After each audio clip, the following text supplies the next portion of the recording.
आपके दिमाग में ये चीज़ बैठ जाए, इसलिए मैं एक छोटा सा चिन्ना सा सवाल भी करा देता हूँ, आपके सिर्फ दिमाग में बैठ जाए इसलिए। मान लीजिए बट आपके पास कोई इस तरह का अरेंजमेंट है, दो रेजिस्टेंस है, ठीक है बेटा, this is 5 ohm, this is 15 ohm, और यहां से बड़ा कुछ ना कुछ करंट आया, लेट से 12 एम्पियर, लेट से बड़ा 12 एम्पियर का करंट यहां से आया है, ठीक है। मेरा सवाल सिंपल सा है, पहला ये कि फाइंड आर इक्विवेलेंट रेजिस्टेंस निकालो, और दूसरा current in each wire.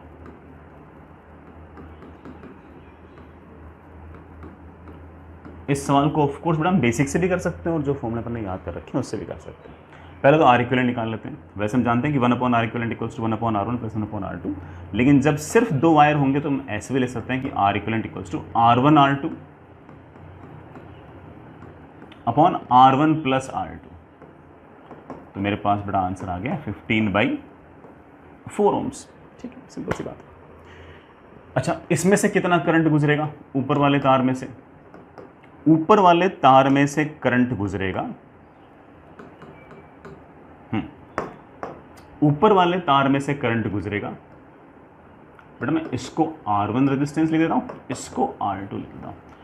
R1 में से गुजरने वाला करंट I1 और R2 में से गुजरने वाला करंट I2, ठीक है। I1 हमें पता है फॉर्मूला क्या है, R2 upon R1 plus R2 into I0। इसमें से गुजरने वाला करंट होगा ये वाला resistance upon this plus this multiplied by actually कितना करंट आया है, एक्चुअली करंट आया 12 एम्पियर। बड़ा 15 divide by 20 I think 3/4, 3/4 into 12 ampere, it comes out to be 9 ampere. अब ऑब्वियस बात बेटा, अगर इसमें से अगर 9 एम्पियर जाएगा तो बाकी 3 एम्पियर यहाँ से जाएगा। हालांकि हम ये 3 एम्पियर भी डायरेक्ट निकाल सकते थे। कैसे? कि दूसरे वाले तार में से गुजरने वाला करंट होगा पहले वाले का resistance upon R1 plus R2 multiplied by actually कितना करंट आया है। इसमें से गुजरने वाला करंट होगा ये वाला रेजिस्टेंस अपॉन दोनों रेजिस्टेंस का सम मल्टीप्लाइड बाई एक्चुअल कितना करंट आया है। थोड़ा this comes out with 12/4, that comes out to be 3 ampere. ये 3 एम्पियर है करंट आना भी चाहिए बेटा, 3 एम्पियर। हमने इतनी सारी मेहनत की, ये वैल्यूज रेजिस्टेंस की इतनी आसान थी कि हम ओरली भी कर सकते थे। कैसे?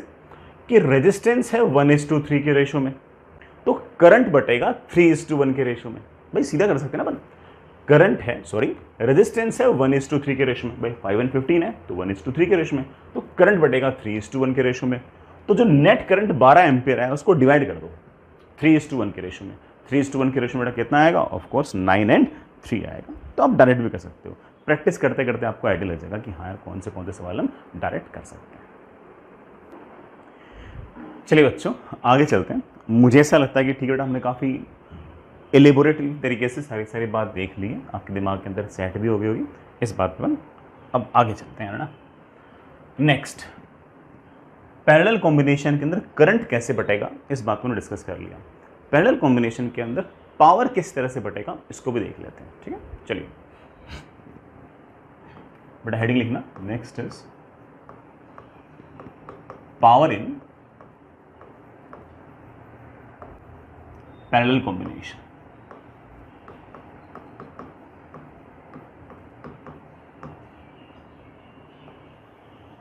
सुनिए बच्चों, मान लीजिए बेटा आपके पास इस तरह से 3 रेजिस्टेंस हैं। ये 3 रेजिस्टेंस इस तरह से पैरेलल हैं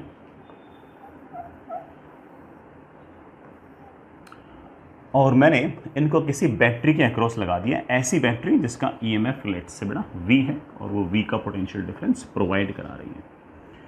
V is the potential difference, इसका रेजिस्टेंस R1, इसका रेजिस्टेंस R2 और इसका रेजिस्टेंस R3। इस V वोल्ट की बैटरी से I करंट आया। इस I करंट के 3 हिस्से हुए। हिस्से कैसे होते हैं इसके बारे में डिटेल में मैं सारी बातें पता है। ये I1, ये I2 और ये I3। इस तरह से ये I1 I2 I3 मिलकर वापस से आपका I हो गया। बैटरी जितना करंट भेजेगी एग्जैक्टली उतना ही करंट वापस आएगा। कंटिन्यूटी होना तो ज़रूरी है। ठीक, चलो अच्छा आगे चलते हैं। अब पावर कितना होगा? जैसे पहले वाला जो वायर है इसकी अगर मैं बात करूं, सबसे ऊपर वाला जो वायर है, मैं आपसे पूछूं कि इसका पावर क्या होगा, तो आप बोलो सर रेजिस्टेंस है।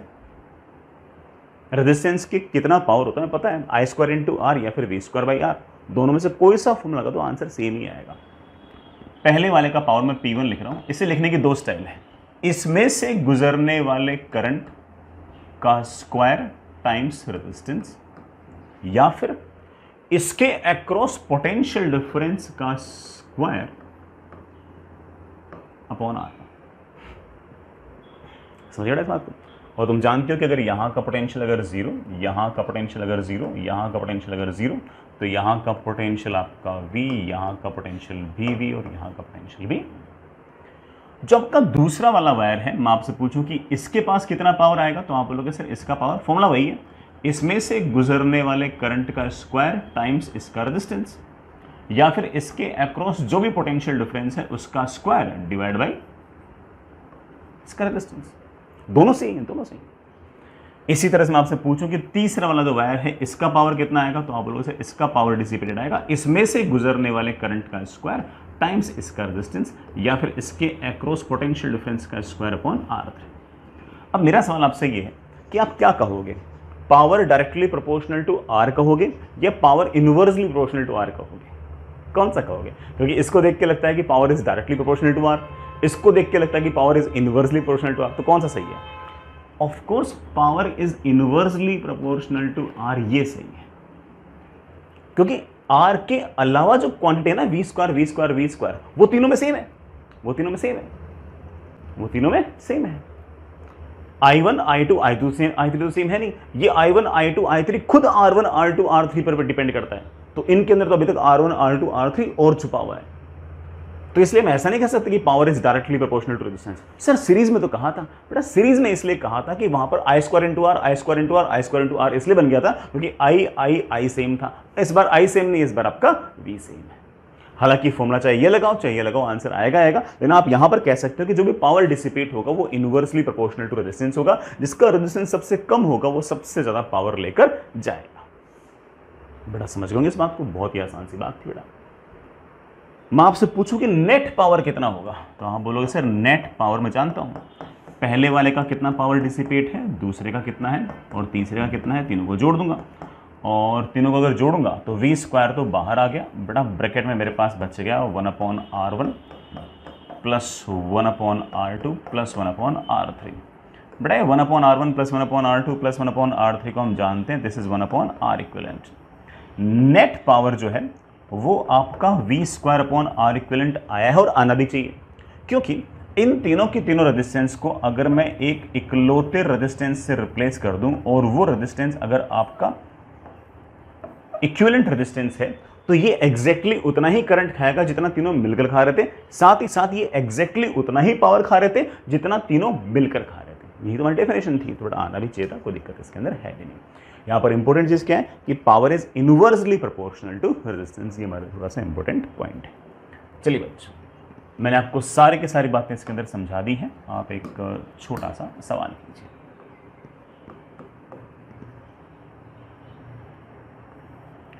ये आपके पास बड़ा कोई बैटरी है,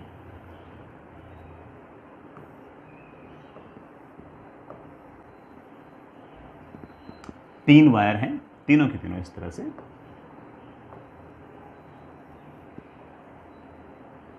पैरेलल में, तीनों तीनों इस तरह से पैरेलल में। This is 12 ohm, this is 6 ohm, this is 4, this is 4 ohm. और बेटा मैंने यहाँ पर कोई बैटरी लगा रखी है, लेट्स से 60 वोल्ट की। मैं खूब सारे सवाल पूछ रहा हूँ, आराम आराम से इत्मीनान से सबके जवाब देने हैं। मैं चलो बेटा इसको रेजिस्टेंस 1, इसको रेजिस्टेंस 2 और इसको रेजिस्टेंस 3 बोल रहा हूँ। सवाल है बेटा फाइंड इक्विवेलेंट रेजिस्टेंस। दूसरा सवाल, करंट इन ईच वायर। बेटा जितने भी तार दिख रहे हैं सब में करंट बताओ। तीसरा, power dissipated by each resistor। हर रेजिस्टर ने बेटा कितना कितना पावर डिसिपेट किया है ये बताओ। और लास्ट है, नेट पावर कितना डिसिपेट हुआ है ये बताओ। करते हैं बेटा, ये तीनों की तीनों वायर पैरेलल में है, ये दिखेगी हम लोगों को, तो हम बड़े आराम से कह सकते हैं कि 1/R equivalent is equals to 1/R1 plus 1/R2 plus 1/R। बेटा 24 में एक बार 24 क्या 12 आ गया, दैट इज 1 प्लस 2 प्लस 3। बेटा ऊपर आ गया 6, नीचे आ गया 12। हमारे पास R इक्विवेलेंट की वैल्यू आ गई है 2। इसका मतलब मैं इन तीनों के तीनों रेजिस्टेंस को सिर्फ और सिर्फ 2 ओम के रेजिस्टेंस से रिप्लेस कर सकता हूँ। तीनों रेजिस्टेंस को हटाया और मैंने 2 ओम का इक्विवेलेंट रेजिस्टेंस लगाया। किसके साथ? ये हमारी जो 60 वोल्ट की बैटरी, 60 वोल्ट की बैटरी से ये 2 ओम एग्जैक्टली उतना ही करंट खींचेगा जितना ये तीनों मिलकर खींच रहे थे। ये करंट निकालना हमारे लिए बाएं हाथ का खेल है। ये कितना करंट आएगा ये निकालना हमारे लिए बाएं हाथ का खेल है। 60 वोल्ट की बैटरी है और 2 ओम का रेजिस्टेंस है। Current comes out to be 30 ampere. इस बात को मैं एक तरीके से और सोच सकता था, कैसे कि यहाँ का पोटेंशियल लेट से 0। बेटा 0 तो हम कहीं मान सकते हैं, आऊँगा बैटरी के लोअर एंड से हायर एंड जाऊँगा तो पोटेंशियल 60 वोल्ट बढ़ेगा। तो यहाँ का पोटेंशियल आएगा 60 वोल्ट, तो यहाँ का पोटेंशियल भी आएगा 60 वोल्ट, यहाँ का पोटेंशियल भी 60 वोल्ट, यहाँ का पोटेंशियल भी 60 वोल्ट, ये वाला पोटेंशियल भी 60 वोल्ट। यहाँ का 0 तो यहाँ का भी 0, यहाँ का भी 0, यहाँ का भी 0, यहाँ का भी 0। अब इसमें से कुछ ना कुछ करंट आएगा I1। ये I1 निकालना हमारे लिए बाएं हाथ का खेल है। हम I1 बड़े आराम से कह सकते हैं कि that is 60 minus 0/12, that is 60/12, but that comes out to be 5 ampere. ये I2 निकालना अगेन हमारे लिए बाएं हाथ का खेल है। 60 minus 0/6, that is 60/6, that comes out to be 10 ampere. I3, that is 60 minus 0/4, that is 60/4, but that comes out to be 15 ampere. बेटा 5 एम्पीयर यहाँ गया, 10 एम्पीयर यहाँ गया, 15 एम्पीयर यहाँ गया, तो ऑब्वियस बात है कि यहाँ से जो नेट करंट आया होगा इन सबका सम आया होगा। बेटा 5 and 10 15, 15 and 15 30 एम्पीयर, कुल मिलाकर 30 एम्पीयर करंट आया होगा। वो 30 एम्पीयर में से कुछ करंट इसमें से गया, बेटा यहाँ से गया आपका 5 एम्पीयर, यहाँ से गया आपका 10 एम्पीयर, 10 एम्पीयर, और यहाँ से गया आपका 15 है। यही बेटा 5, 10 और 15 मिलकर वापस से आपका 30 एम्पीयर हो गया, और वही 30 एम्पीयर करंट चलते चलते चलते ऐसा। ठीक है, मेरे ख्याल से बड़ा सारी बात आपको समझ में आ गई। हमने हर तार के अंदर करंट निकाल दिया। Find power dissipated by each resistor. Her register ने कितना कितना पावर डिसिपेट किया वो भी निकालते हैं, बिल्कुल निकालते हैं। उसके लिए बेटा एक बार हम अगले पेज पे चलना पड़ेगा।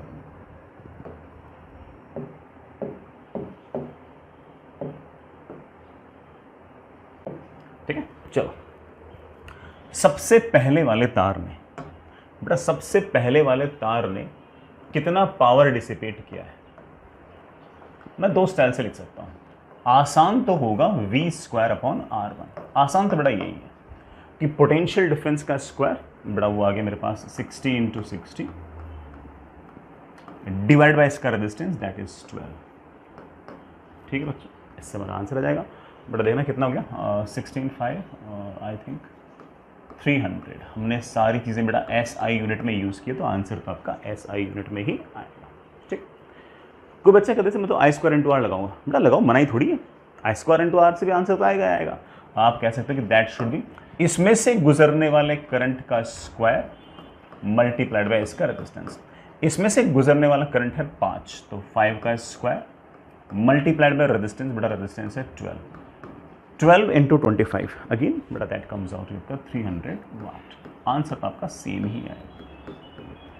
जो दूसरा वाला है वायर है उसका कितना पावर आएगा, बेटा उसका पावर आएगा, फॉर्मूला जो मर्जी बेटा वो लगा लो, आपका वी स्क्वायर अपॉन R2 भी लगा सकते हो, बड़ा वी स्क्वायर तो आ गया 60 इंटू 60, और इसका रेजिस्टेंस आप देख रहे हो कि that comes out with 6, that comes out with 600 वाट। अगर आप चाहो तो आई स्क्वायर इंटू आर भी लगा सकते हो। आई स्क्वायर इंटू आर कैसे लगाओगे, करंट का स्क्वायर इंटू इसका रेजिस्टेंस, करंट बेटा आपका 10 है तो 10 का square into 6, again that comes out with 600 watt. Easy. इसके पास कितना पावर आया, बेटा इसके पास पावर आएगा दैट इज जो भी पोटेंशियल डिफरेंस है उसका square divide by resistance. Potential difference है आपके पास 60, तो उसका स्क्वायर डिवाइड बाय R3, बेटा इसका रेजिस्टेंस 4। आई थिंक बेटा this comes out with 900 watt. I square into R करते बेटा तब भी वही आंसर आता। करंट आपका कितना है इसमें से गुजरने वाला, 15 है क्या, तो 15 का स्क्वायर, बेटा 15 का स्क्वायर तो कितना हो गया 225 इंटू 4, बेटा कितना हो गया 900 वाट। सबसे कैसे कर लो बेटा आपके आंसर तो सेम आएंगे। एक चीज़ आप नोटिस की, इसके मुकाबले इसके पास पावर दुगना है, इसके मुकाबले इसके पास पावर दुगना है। पावर दुगना क्यों है, क्योंकि इसके मुकाबले इसका रेजिस्टेंस आधा है। यही तो था फंडा कि पैरेलल के अंदर रेजिस्टेंस जितना कम पावर उतना ज़्यादा। सीरीज में ऐसा नहीं था। सीरीज में फॉर्मूला कौन सा ज़्यादा बेटर था, आई स्क्वायर इंटू आर, क्योंकि आई सेम था तो कंपेयर करना आसान था। यहाँ पर कौन सा बेटर है, वी स्क्वायर बाई आर, क्योंकि वी हर जगह सेम है तो 1/r के फैक्टर में आपका पावर आ जाएगा।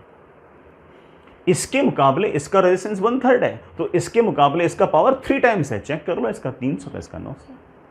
लास्ट सवाल मैंने आपसे पूछा बेटा नेट पावर कितना होगा, तो आपको वैसे कोई दिक्कत नहीं, जोड़ दूंगा 300 और 600, 900 900 और 900 बेटा कितना हो गया 1800 वाट। ये नेट, अगर मान लो सवाल के अंदर सिर्फ नेट पावर ही पूछ रखा होता तो हम तो क्या करते हैं कि इन तीनों के तीनों तार को एक इकलौते तार से रिप्लेस करते जिसका रेजिस्टेंस होता 2 ओम, और उसको मैं इस तरह से हमारी ये जो क्या है बेटा 60 वोल्ट की बैटरी है इसके अंदर लगाता और पावर सीधा निकाल लेता, क्योंकि ये जितना पावर डिसिपेट करेगा ये तीनों मिलकर एक्जैक्टली उतना ही करेंगे। इसमें बेटा चाहे आप वी स्क्वायर बाई आर लगाओ चाहे आई स्क्वायर इंटू आर लगाओ, आपका आंसर एक्जैक्टली सेम आएगा। 60 का square upon 2 that comes out to be 1800 watt. ये मेरा आंसर। समझ गए होंगे वैसे तो। चलिए ठीक है बेटा, आप थोड़ा और बेटर तरीके से समझ पाओ इसलिए मैं 2 सवाल और करा रहा हूँ बेटा, 2 सवाल और कर रहा हूँ। सिर्फ पैरेलल के सवाल है, ऐसे कोई बहुत अलग से सवाल नहीं, पैरेलल के सवाल है। सवाल इस तरह से, रेजिस्टेंस रेजिस्टेंस रेजिस्टेंस बैटरी,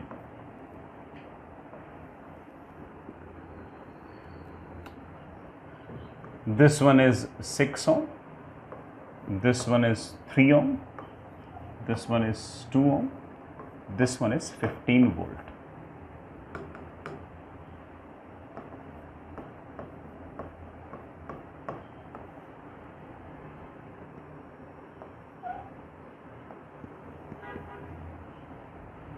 ये बेटा मैंने इस पॉइंट को और इस पॉइंट को ऐसे शॉर्ट वायर से जोड़ दिया। शॉर्ट वायर याद है ना, ऐसा तार जिसका रेजिस्टेंस 0। इसी तरह से मैंने एक बेटा मैंने शॉर्ट वायर से यहाँ और जोड़ दिया। शॉर्ट वायर मतलब ऐसा तार जिसका रेजिस्टेंस आप 0 ले सको। मेरा सवाल बहुत सिंपल सा है, find current in each wire. हर तार में करंट बताएं। Find current in each wire. बिल्कुल कर लेंगे। सवाल को देखकर हो सकता है कोई बच्चा ये सोच रहा हो कि सर तीनों तार तो सीरीज में है। नहीं बेटा, सीरीज में नहीं है सर, एंड टू एंड लगे हुए। बेटा भले ही एंड टू एंड लगे हों लेकिन सब में करंट सेम नहीं है। इसमें और इसमें करंट सेम थोड़ी है, बीच में ये वाला तार भी तो है। इसमें और इसमें करंट सेम थोड़ी है, ये वाला तार भी तो है। बल्कि गौर से देखो, तीनों के तीनों पैरेलल में है। पैरेलल की क्या कंडीशन थी कि पोटेंशियल डिफरेंस सेम होना चाहिए। चेक करो, मेरे ख्याल से तीनों के अक्रॉस पोटेंशियल डिफरेंस सेम है। अगर ढंग से देखोगे, मन की आंखों से देखोगे, बिल्कुल दिख जाएगा। Find current in each wire. चलिए बच्चों, सोचते हैं इस सिचुएशन का। पहली बात तो देखो, सवाल करने के लिए ना ऐसा सीरीज पैरेलल का कॉन्सेप्ट ना लगाओ, तब भी आंसर तो आ ही जाएगा। सिर्फ पोटेंशियल्स मार्क करो सब हो जाएगा। जैसे चलो मैं पोटेंशियल मार्क करता हूँ।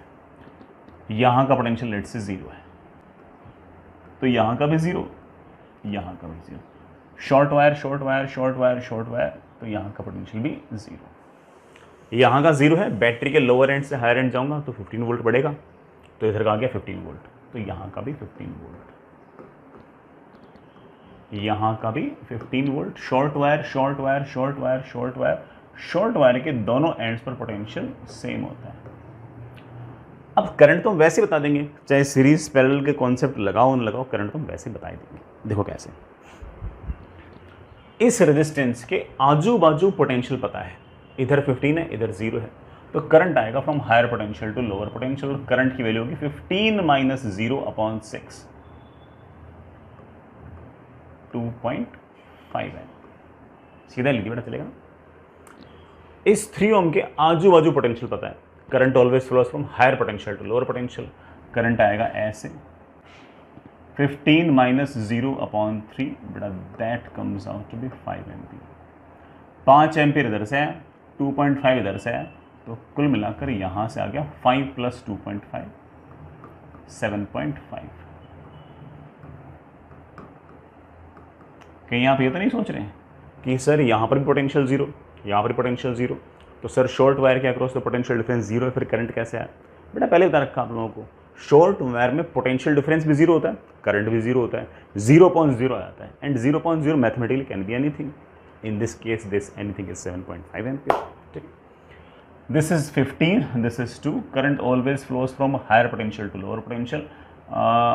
Current in a resistance always flows from higher potential to lower potential, that is 15 minus 0.2, that comes out to be 7.5 ampere. 7.5 ampere इधर से आया, 7.5 एम्पियर इधर से आया, तो कुल मिलाकर मेरे पास करंट आ गया 15 एम्पियर। वो 15 एम्पियर आया, वही 15 एम्पियर यूँ चलते चलते चलते ऐसे निकला, वही 15 एम्पियर चलते चलते यूँ आया। इस 15 एम्पियर में से 2.5 एम्पियर इधर निकल गया, कितना बचा? 12.5 एम्पियर। तो यहाँ पर करंट आ गया है 12.5 एम्पियर। वो 12.5 एम्पियर यूँ चलते चलते चलते इधर आया, और उसके 2 हिस्से हो गए। कौन से हिस्से हो गए? 5 and 7.5। 5 and 7.5 is of course 12.5 ampere. बड़े आराम से हमने कोई सीरीज पैरेलल के कॉन्सेप्ट यूज़ किए बिना सवाल बड़े इत्मीनान से अपन ने कर लिया। बट फिर भी कोई बच्चा कहता है कि सर मुझे दिखाओ कि सर पैरेलल में है। बड़ा दिख ही रहा है पैरेलल में। इस 6 ओम के अक्रॉस पोटेंशियल डिफरेंस कितना है? 15। इस 3 ओम के अक्रॉस पोटेंशियल डिफरेंस कितना है? 15। इस 2 ओम के अक्रॉस पोटेंशियल डिफरेंस कितना है? 15। सब के अक्रॉस पोटेंशियल डिफरेंस 15 है। तो आप कह सकते हो कि सर मैं इस पूरे के पूरे सर्किट को रीड्रॉ कर सकता हूं। ये रहा 6 ओम, और इसके अक्रॉस पोटेंशियल डिफरेंस रख दो 15 वोल्ट, क्योंकि इसके एक तरफ पोटेंशियल 15 है, एक तरफ 0 है। ये रहा 3 ओम, इसके एक तरफ 15 है, एक तरफ 0 है, तो 3 ओम भी दिखा दो।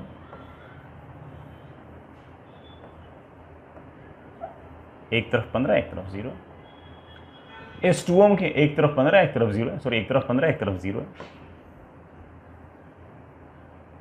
दिस वन इज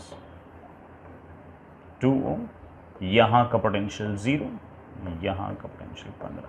इसके अक्रॉस पोटेंशियल डिफरेंस 15, इसके अक्रॉस 15, इसके अक्रॉस 15, सबके अक्रॉस पोटेंशियल डिफरेंस 15 15 15, तीनों के तीनों पैरेलल में। अच्छा, आर इक्विवेलेंट निकालना चाहो निकाल सकते हो। 1/R equivalent is equals to 1/6 plus 1/3 plus 1/2। बेटा मेरे ख्याल से 6 तो एलसीएम आ गया होगा, दैट इज 1 + 2 + 3। बेटा आर इक्विवेलेंट कितना आ गया मेरे पास? 1 ओम। तो मुझसे पूछा कि नेट करंट कितना आएगा? बेटा करंट आएगा 15 वोल्ट की बैटरी है, आर इक्विवेलेंट मेरे पास 1 ओम है, करंट नेट आएगा मेरे पास 15 एम्पियर। तो कुल मिलाकर मेरे पास बेटा 15 एम्पियर करंट आएगा। और वो 15 एम्पियर करंट कैसे कैसे बढ़ रहा है? बेटा तुम देख लिया कैसे कैसे बढ़ रहा है। 3 ओम में से कितना गुजर रहा है, 6 में से कितना गुजर रहा है, 2 में से कितना गुजर रहा है पता ही है। 2 में से गुजर रहा है 15 माइनस 0/2, बेटा कितना? 7.5। इसमें से गुजर रहा है 15 माइनस 0/6, बेटा कितना? 2.5। इसमें से गुजर रहा है 15 minus 0.3, that comes out be 5 ampere. बेटा 5, 2.5 और 7.5 मिलकर वापस सबका 15 एम्पियर हो गया। This diagram and this diagram are exactly same, circuit wise अगर गए बिल्कुल एग्जैक्टली सेम है, कोई डिफरेंस इनके अंदर नहीं है। ठीक है बच्चों, समझ गए? चलिए बेटा एक सवाल और करते हैं, एक सवाल अपन और निपटाते हैं, बढ़िया सवाल है, सुनिएगा आराम से, इत्मीनान से सुनना, समझना, बड़ा फिर करना।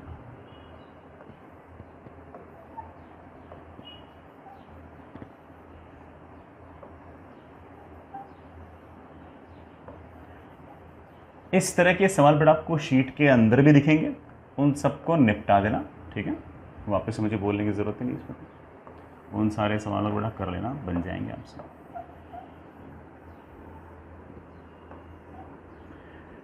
इस तरह का अरेंजमेंट है, this one is 1 ohm, this is 12 ohm, this one is 6 ohm, this one is 4 ohm and this one is 30 volt. बेटा 30 वोल्ट का बैटरी लगा रखा, ठीक। छोटे छोटे सवाल है, सिंपल सिंपल, जिस सीक्वेंस में कहूँ उस सीक्वेंस में सवाल कर देना। पहला सवाल, find R equivalent of circuit. बेटा पूरे के पूरे सर्किट का इक्विवेलेंट रेजिस्टेंस निकालो। दूसरा सवाल, find current in each wire. बेटा हर तार के अंदर करंट बताओ। बिल्कुल बताएंगे। देखो इतना तो तय है कि ये तीनों की तीनों पैरेलल में है, तो पहले तो इन तीनों को एक तार से रिप्लेस करो। कैसे? इस तरह से कि 1/R equivalent is equals to 1/12 plus 1/6 plus 1/4। देखना बेटा 12 तो एलसीएम आ गया, दैट इज 1 प्लस 2 प्लस 3। बेटा तो मेरे पास इससे आर इक्विवेलेंट की वैल्यू आ गई है 2 ohm। ये आंसर नहीं है, ये आंसर नहीं है, ये तो सिर्फ और सिर्फ इन तीनों का आर इक्विवेलेंट है। इन तीनों को मैं एक इकलौते रेजिस्टेंस से रिप्लेस कर सकता हूँ जिसकी वैल्यू मेरे पास है 2 ohm। फिर हमारे पास बैटरी है ही बेटा 15 वोल्ट की। इस बैटरी के साथ एक रेजिस्टेंस अभी और है 1 ohm का।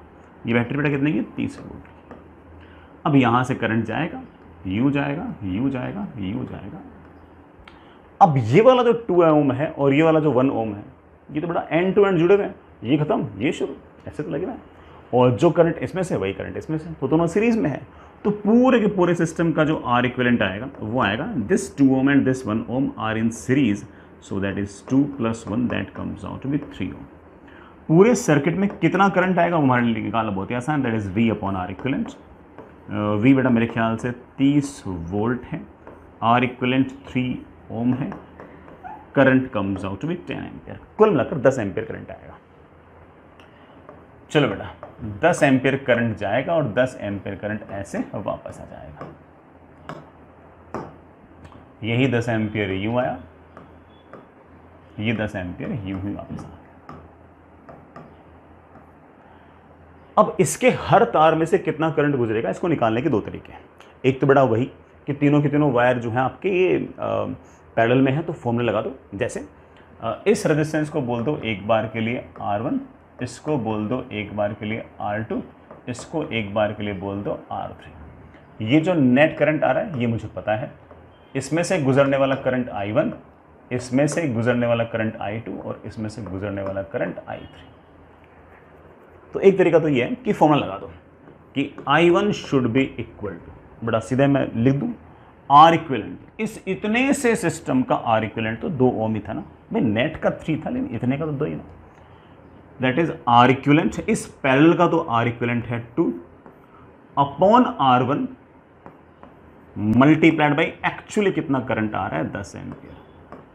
बड़ा फॉर्मूला याद तो ना, मैंने आपको सिखा रखा है बड़ा formula, I1 will be equal to R equivalent upon R1 into I। ठीक है, पैरेलल के लिए मैंने आपको फॉर्मूला सिखा रखा है। तो इससे मेरे पास बड़ा करंट आ गया, दैट इज 10/6। बड़ा 10/6 इज ऑफ कोर्स 5/3 एम्पियर।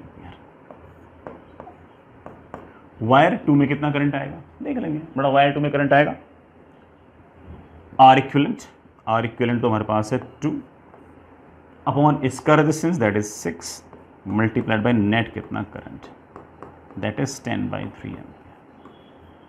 इसके मुकाबले ये वाला करंट दुगना है, होना भी चाहिए क्योंकि इसके मुकाबले इसका रेजिस्टेंस हाफ है।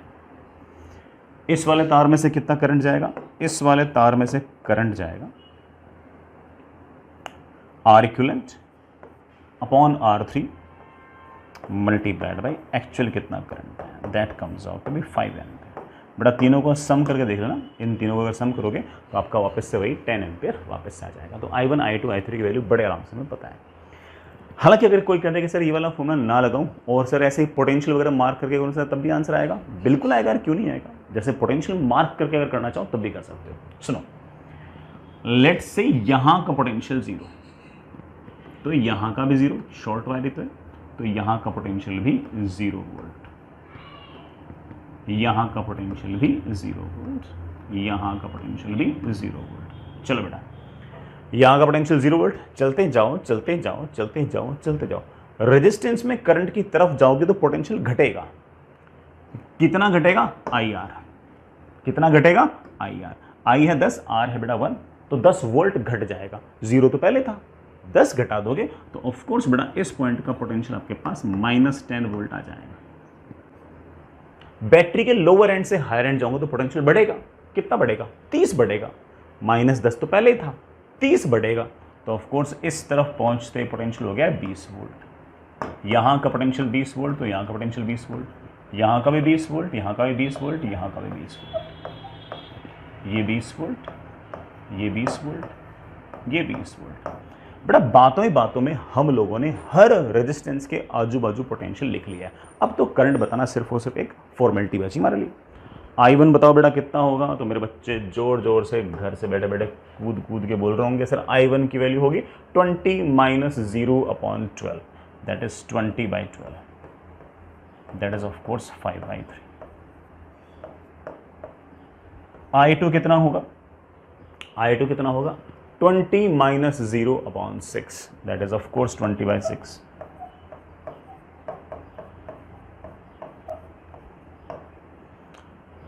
I3 कितना होगा? I3 होगा 20 - 0/4, but that obviously comes out to be 5। जैसे सोचना चाहो वैसे सोचो, टोटली आपकी मर्जी है। मैं इतने सारे जो तरीके बता रहा हूँ ये तो सिर्फ वो सोचने के तरीके बता रहा हूँ, मुझे आंसर वांसर में इतना इंटरेस्ट है नहीं। मैं तो ये चाह रहा हूँ कि मेरे बच्चे जो है वो सिर्फ और सिर्फ सोचने के कैपेबल हो जाएं। अगर वो सोचने के कैपेबल हो जाएंगे तो वो अपने हिसाब से सारी सिचुएशन बड़े आराम से देख सकते हैं, उनको दिक्कत आएगी नहीं। ठीक है, तो मेरी तो बड़ा आदत है कि हाँ मैं तो पूरा का पूरा बातें बताने के चक्कर में थोड़ा सा ज़्यादा बोल जाता हूँ, लेकिन वो हमेशा आपके तो फेवर की चीज़ है, आप बहुत सारी बातें इस बहाने सीख जाते हो। आई होप बेटा समझ गए होंगे। यार एक और कर लेते हैं सवाल, थोड़ा सा टफ सा सवाल एक और अपन निपटा लेते हैं।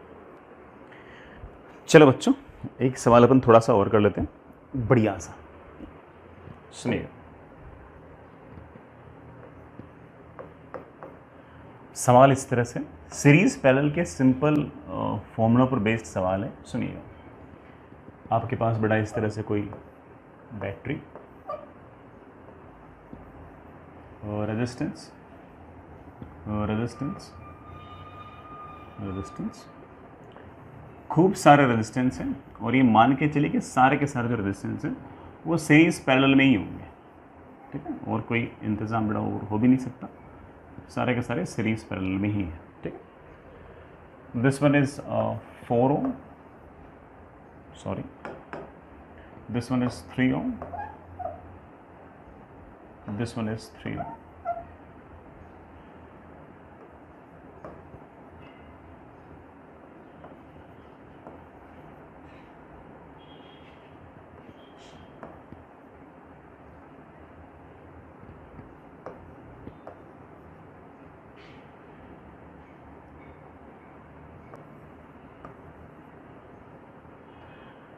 ये बड़ा आपके पास सारा अरेंजमेंट है।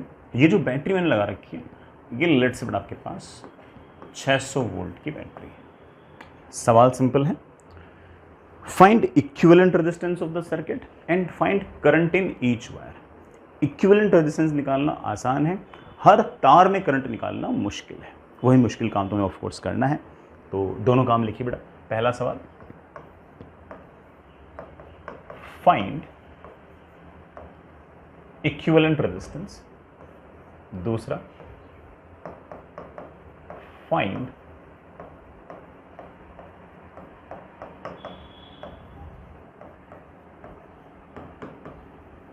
Current in each wire. बिल्कुल कर लेंगे, थोड़ा पेशेंस चाहिए होगा, आराम से देखना। सबसे पहले इस सर्किट को छोटा करते हैं बेटा। ये 6 और 3 ये तो सीरीज में है भाई, जो करंट इसमें से गुजरेगा वही करंट इसमें से गुजरेगा। ये 3 और 3 तो सीरीज में है, तो 3 और 3 कितना हो गया 6। तो सर्किट आपके पास बन के आ गया ऐसा। दिस वन इज 10 ओम, बड़ा ये 10 ओम, ये 8 ओम, ये 3 ओम,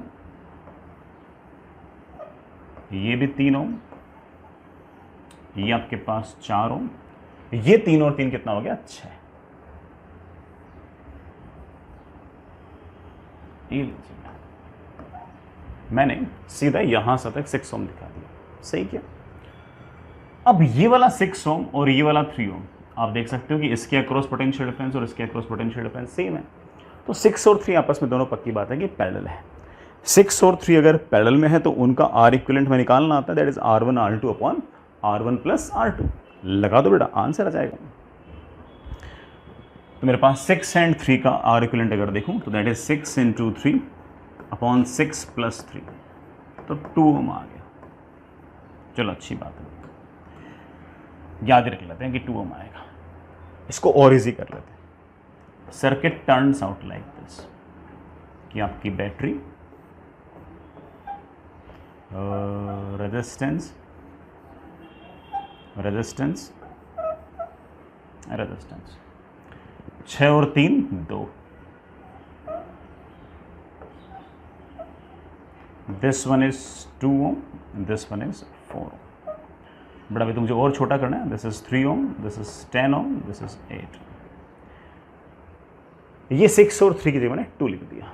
अब इस 2 में से जो करंट गुजरेगा उसके पास तो सिर्फ यही रास्ता है जाने का, तो ये 2 और 4 दोनों सीरीज में हो गए। 4 और 2 कितने हो गए 6। सर्किट थोड़ा सा और इजी हो जाएगा।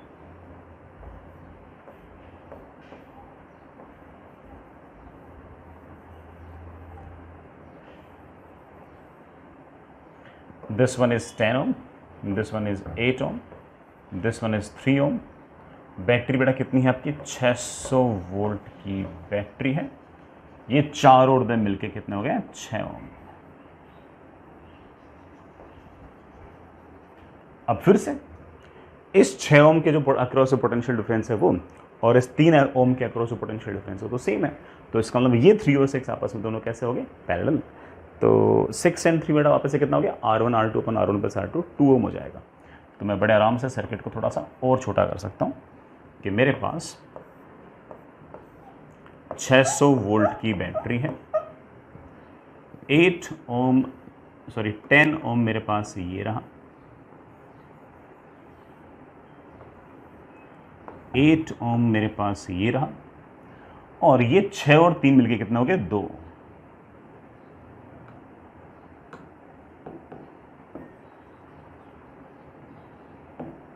तो इनकी जगह लगा दीजिए। तो अब इसमें से जो करंट गुजर रहा है वही यहां से गुजर रहा है, वही यहां से गुजर रहा है, वही यहां से गुजर रहा है। पूरे सिस्टम का आर इक्विवेलेंट लिखना तो आसान सा काम है कि ये 10 ओम, ये 2 ओम और ये 8 ओम तीनों के तीनों सीरीज में है। तो आर इक्विवेलेंट आएगा 10 + 2 12, 12 एंड 8 20।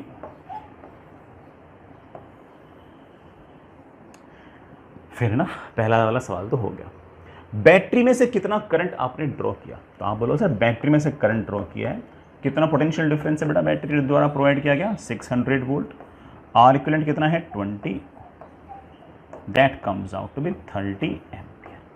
इसका मतलब बैटरी में से 30 एम्पियर करंट आया है। वो 30 एम्पियर करंट यूं जाना चाहिए, वो 30 एम्पियर करंट यूं जाना चाहिए, फिर यूं जाते जाते वापस आना चाहिए। जो हमारा एक्चुअल सर्किट था गौर कीजिएगा, उसमें ये वाला 10 ओम और ये वाला 8 ओम तो है ही है। तो ये वाला 30 एम्पियर और ये वाला 30 एम्पियर बड़े आराम से हम कह सकते हैं कि बैटरी से आपने 30 एम्पियर करंट भेजा। वो 30 एम्पियर यूं चलते चलते ऐसे इधर आया, फिर बेटा इनमें बटा, पता नहीं कैसे बटा, फिर वही आपके पास 30 एम्पियर ऐसे आ गया। इस बात से तो मेरे ख्याल से मेरे बच्चे एग्रीड हो गए होंगे।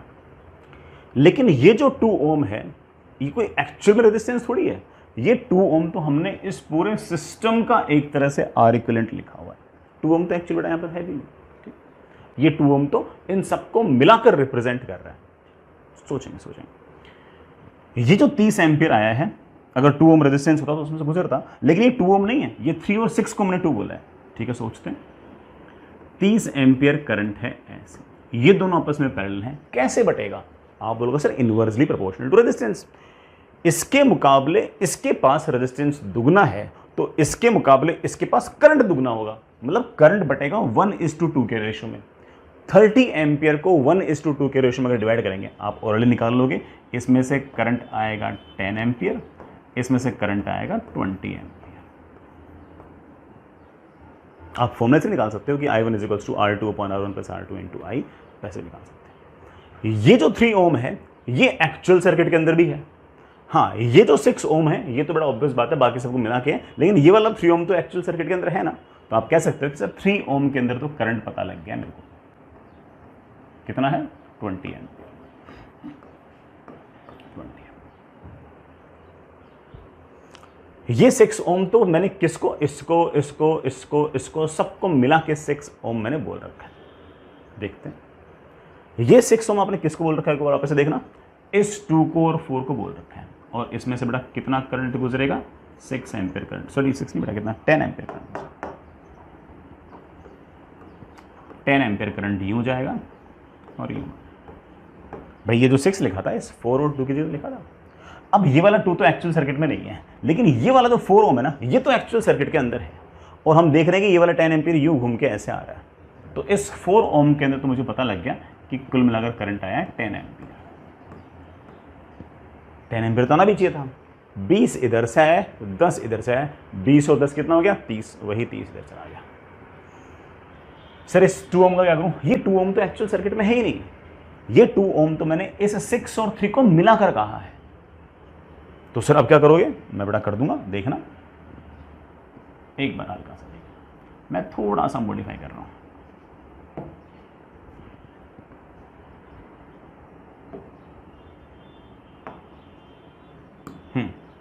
मैं हल्का सा मॉडिफाई,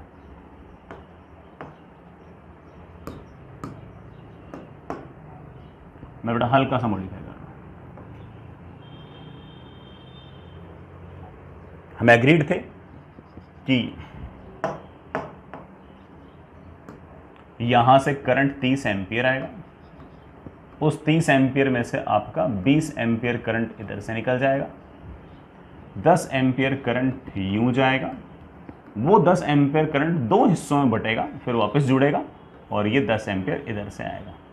ये 10 एम्पियर और ये 20 एम्पियर मिलकर बड़ा वापस से कितना हो जाएगा 30 एम्पियर। अब ये 10 एम्पियर बटेगा कैसे? आप बोलोगे सर पैरेलल में है ये 6 और 3, तो बढ़ जाएगा इनवर्सली प्रोपोर्शनल टू रेजिस्टेंस। इसके मुकाबले इसके पास रेजिस्टेंस दुगना है, तो इसके मुकाबले इसके पास करंट दुगना होगा, तो करंट बढ़ जाएगा 2:1 के रेशो में। तो 10 को डिवाइड कर दो 2:1 के रेशो में, तो मेरे बच्चे मेरे ख्याल से सटाक से बोल देंगे सर यहाँ से करंट गुजरेगा 20/3 एम्पियर, इधर से करंट गुजरेगा 10/3। अरे बेटा कर लोगे ना, बाकी बेटा उससे भी कर सकते हो, I1 = R2/R1 + R2 × I0। बाकी मुझे ऐसा लगता है कि तुम डायरेक्ट ओरली कर लिया होगा कि सर 10 एम्पियर को डिवाइड करना है, कैसे डिवाइड करना है? मुझे डिवाइड करना है 2:1 के रेशो में, क्योंकि रेजिस्टेंस कैसे है 1:2 के रेशो में, तो बेटा मैं करंट कैसे बढ़ूंगा 2:1 के रेशो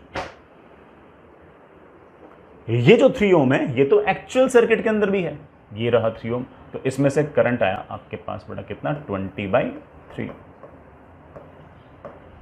हाँ, ये वाला जो 6 ओम है ना, ये मैंने इस 3 को और 3 को मिलाकर कहा है, लेकिन ये दोनों सीरीज में तो करंट सेम ही आएगा, तो इन दोनों में से करंट आएगा बड़े आराम से 10/3 एम्पियर।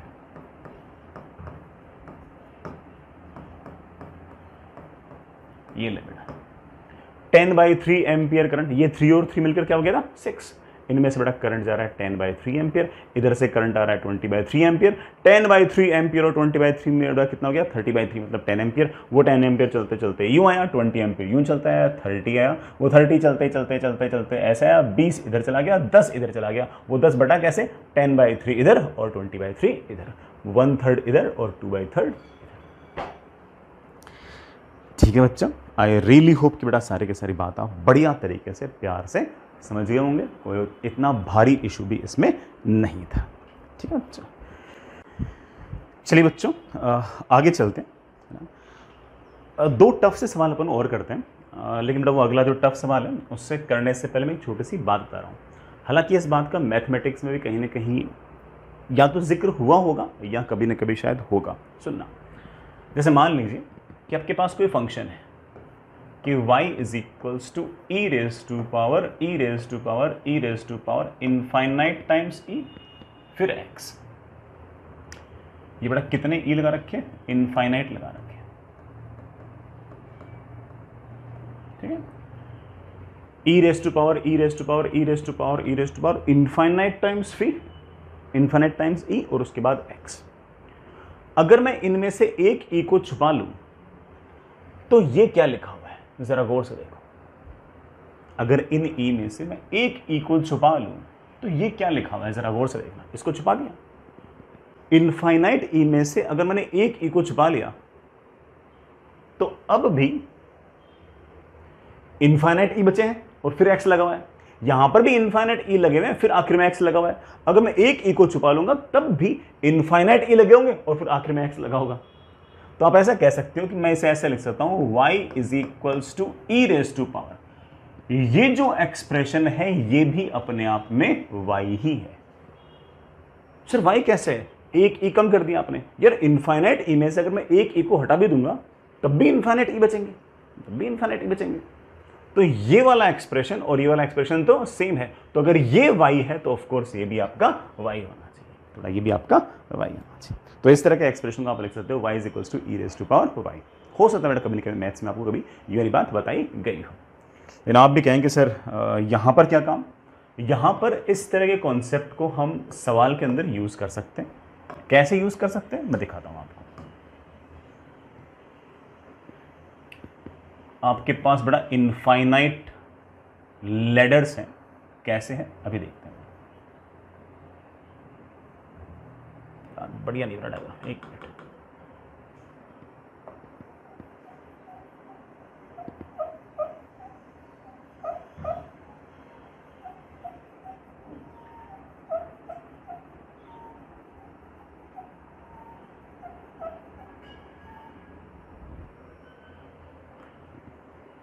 ऐसे बड़ा infinite number of identical resistances हैं। मैं पहले बोल दूं, सारे के सारे रेजिस्टेंस जो है वो आइडेंटिकल है, सबका रेजिस्टेंस सेम है और सबका रेजिस्टेंस आर ही है।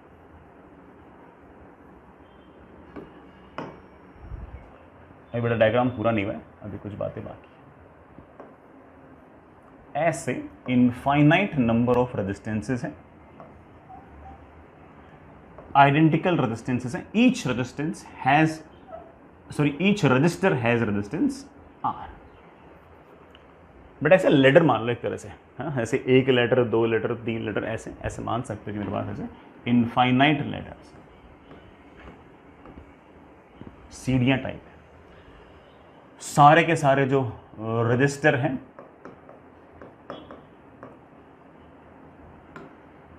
जितने भी बड़ा आपके पास रजिस्टर हैं वो सारे के सारे आइडेंटिकल है, सबका रेजिस्टेंस आर है, सबका रेजिस्टेंस इनफाइनाइट। कितने रेजिस्टर हैं, इनफाइनाइट। इसका रेजिस्टेंस भी आर, इसका भी आर, इसका भी आर, इसका भी आर, इसका भी आर, इसका भी आर, ये भी आर, ये भी आर, ये भी आर, ये भी आर, ये भी आर, सारे के सारे आर है।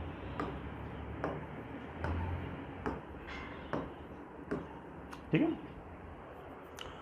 यहां पर मेरे पास दो पॉइंट हैं। लेट्स से बड़ा this point is a, let's say बड़ा दिस पॉइंट इज बी। सवाल बहुत ही सिंपल सा है, सॉल्यूशन ही टफ है। सवाल तो बड़ा बिल्कुल सिंपल सा है, सॉल्यूशन ही टफ है। फाइंड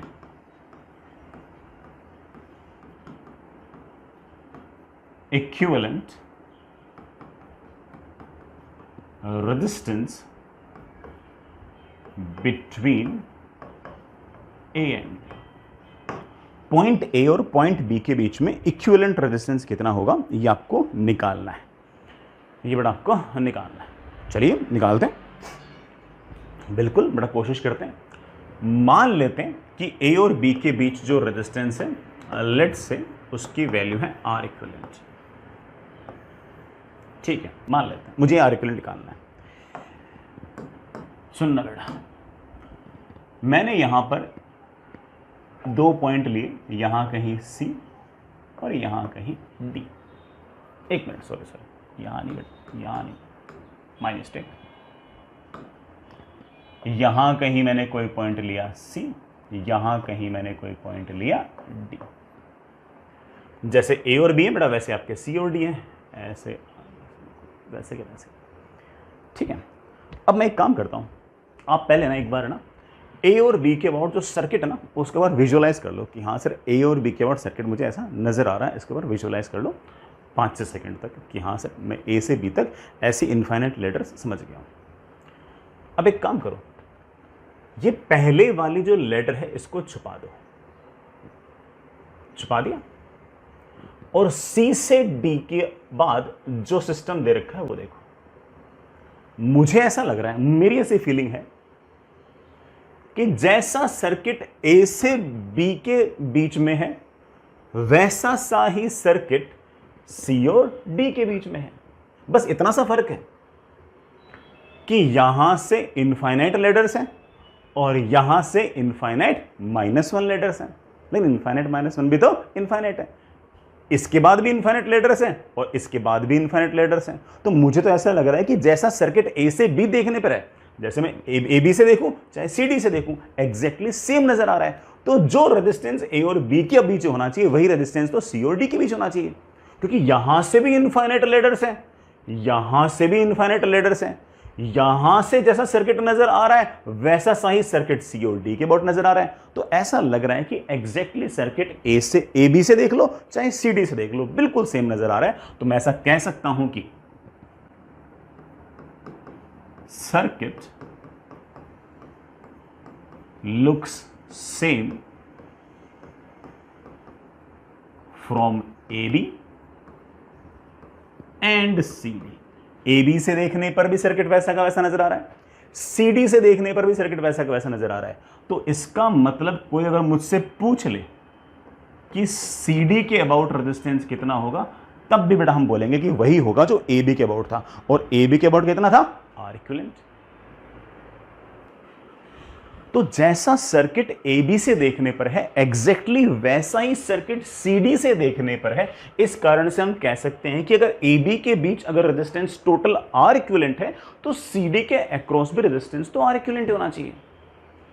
अच्छा जरा सोचो कि अगर ऐसी इनफाइनाइट लेटर्स ना होती और मान लो 10 लेटर होती, तब मैं ऐसा नहीं कह पाता।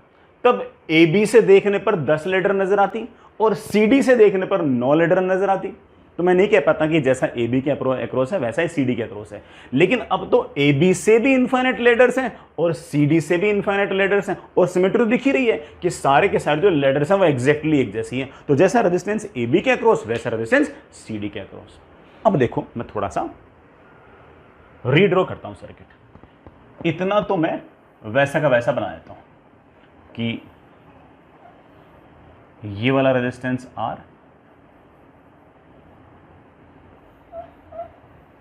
ये वाला रेजिस्टेंस आर और ये वाला रेजिस्टेंस आर, ये वाला पॉइंट ए, ये वाला पॉइंट बी। ये जो सी डी के आगे जितना सारा अरेंजमेंट है ना, जितने इनफाइनाइट नंबर ऑफ रेजिस्टेंस है, उन सबको हटा दो, उन सबको हटा दो, उन सबको हटाकर रिप्लेस कर दो एक इकलौते रेजिस्टेंस से। और जिस इकलौते रेजिस्टेंस से आप रिप्लेस कर सकते हो, उस इकलौते रेजिस्टेंस को बोल सकता हूं कि that is equivalent resistance between C and D. C और डी के बीच तो हम जानते हैं कि जो इक्विवेलेंट रेजिस्टेंस आएगा वो आर इक्विवेलेंट ही आएगा। जो ए बी के अक्रॉस आर इक्विवेलेंट है, वही आर इक्विवेलेंट बेटा किसके अबाउट है? सी और डी के अबाउट है। तो सी और डी के अबाउट वो जो इनफाइनाइट लेटर्स थे, उन सबको रिप्लेस करके मैंने एक रेजिस्टेंस लगा दिया, and this is the equivalent resistance between C and D. वो अलग बात है कि इसकी जो वैल्यू है वो और ए और बी के बीच जो इक्विवेलेंट रेजिस्टेंस है उसकी जो वैल्यू एग्जैक्टली सेम आनी चाहिए। अभी तो सुनो, अभी बात सुनते रहो। ये दोनों आपस में पैरेलल है, तो आप बड़े आराम से कहोगे कि सर आर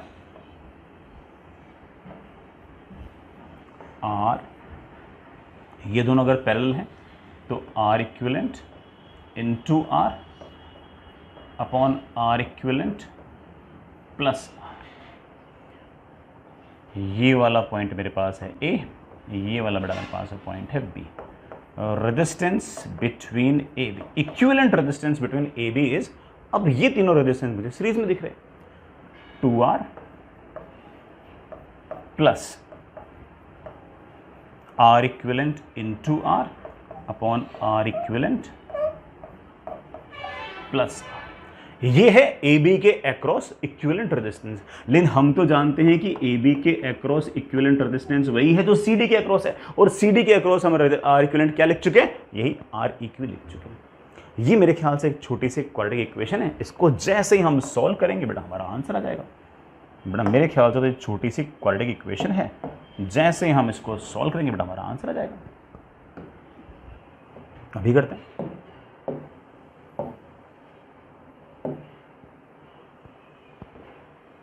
अभी करते हैं इसको,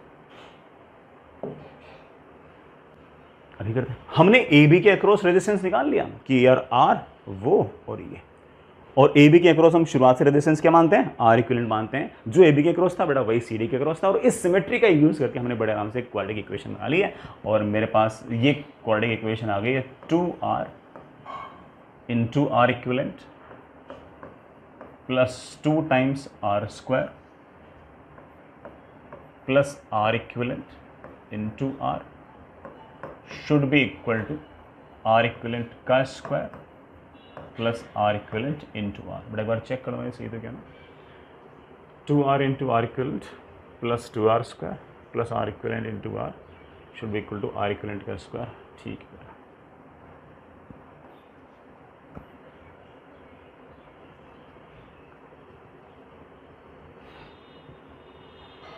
हमारे पास आर इक्विवेलेंट में एक क्वाड्रेटिक बन गई है, आर इक्विवेलेंट का square minus 2R into R equivalent minus 2 times R का square should be equal to 0। R equivalent की वैल्यू आ गई बेटा minus B plus minus under root of B square minus 4 into A into C upon 2।